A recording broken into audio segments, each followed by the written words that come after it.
عام فرد متاثر ہو جائے بڑی بات نہیں ہے، لیکن اگر کوئی دانشور، مفکر اور صف اول کا، میں اسی صدی کی بات کروں، ایڈوارڈو، شہید ایڈوارڈو کون تھا؟ یہودی تھا، یہودی، اٹلی کا یہودی، اور دنیا کے امیر ترین افراد میں سے ایک۔ یہ فیٹ کمپنی ان کی ملکیت تھی، اور بہت سارے کارخانے، ادارے۔ یہ یہودی اسلام کے اوپر یہ تحقیق کر رہے تھے، ڈاکٹریٹ کر رہے تھے، اور انہیں یہ خیال آیا کہ یہ چل کے شیعہ اسلام کا بھی مطالعہ کریں، اور انہوں نے ایران کا سفر کیا۔ انقلاب اسلامی برپا ہونے کے بعد وہاں ان کی ملاقات ہوئی جا کر خمینی بت شکن سے۔ یہ آدھے گھنٹے کی ملاقات آپ نیٹ پر دیکھ سکتے ہیں جو گفتگو ہوئی ہے۔ دوسری گفتگو میں جب یہ آئے دوبارہ ایران تو انہوں نے مذہب اہل بیت قبول کر لیا تھا ایڈوارڈو نے، اگرچہ بعد میں ان کو شہید کر دیا گیا۔ وہ ڈر گئے کہ کہیں ان کی جو معیشت ہے وہ اسے منتقل کر دیں گے اور ہمارا نقصان ہو جائے گا، اور یہ اسلامی ملک اس کو قوت مل جائے گی معاشی اعتبار سے۔ ایڈوارڈو کا نام بھی خمینی بت شکن نے تبدیل کر کے شہید حشام رکھا۔ علی اکبر ولایتی نے جب پوچھا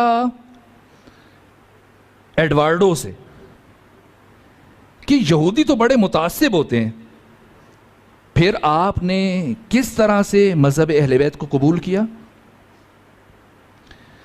کہا کہ پہلی ملاقات میں خمینی بت شکن نے مجھے رخصت کرتے وقت میرے گرد ایک ایسی ٹرائنگل کھینچی کہ میں کوشش کے باوجود اس سے باہر نہ نکل سکا۔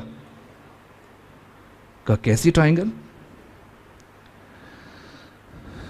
کہا کہ جب مجھے رخصت کیا تو 3 کتابیں میرے ہاتھ میں دیں۔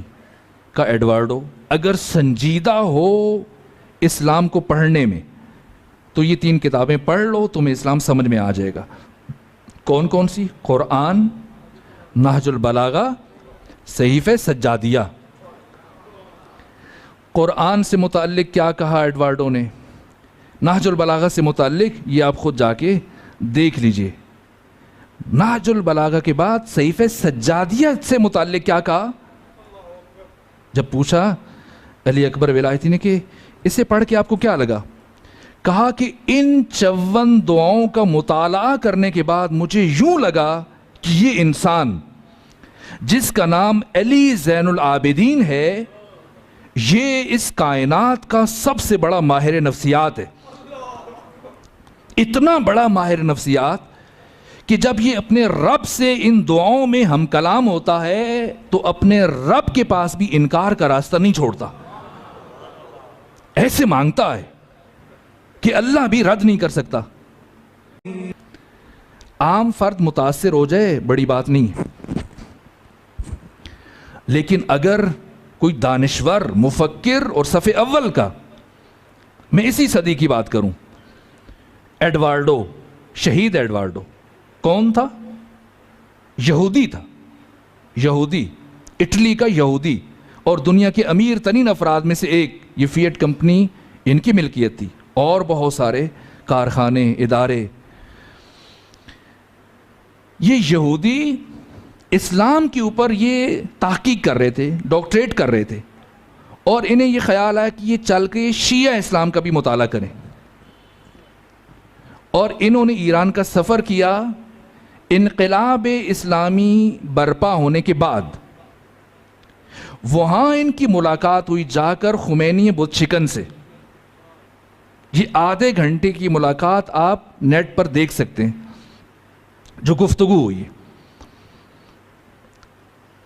دوسری گفتگو میں جب یہ آئے دوبارہ ایران تو انہوں نے مذہب اہل بیت قبول کر لیا تھا ایڈوارڈو نے، اگرچہ بعد میں ان کو شہید کر دیا گیا۔ وہ ڈر گئے کہ کہیں ان کی جو معیشت ہے وہ اسے منتقل کر دیں گے اور ہمارا نقصان ہو جائے گا، اور یہ اسلامی ملک اس کو قوت مل جائے گی معاشی اعتبار سے۔ ایڈوارڈو کا نام بھی خمینی بت شکن نے تبدیل کر کے شہید حشام رکھا۔ علی اکبر ولایتی نے جب پوچھا ایڈوارڈو سے کہ یہودی تو بڑے متعصب ہوتے ہیں، پھر آپ نے کس طرح سے مذہب اہل بیت کو قبول کیا؟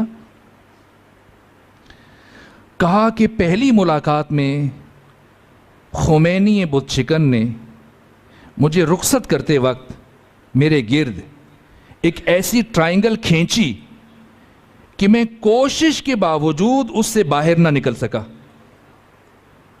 کہا کیسی ٹرائنگل؟ کہا کہ جب مجھے رخصت کیا تو 3 کتابیں میرے ہاتھ میں دی۔ کہا ایڈوارڈو اگر سنجیدہ ہو اسلام کو پڑھنے میں تو یہ 3 کتابیں پڑھ لو، تمہیں اسلام سمجھ میں آ جائے گا۔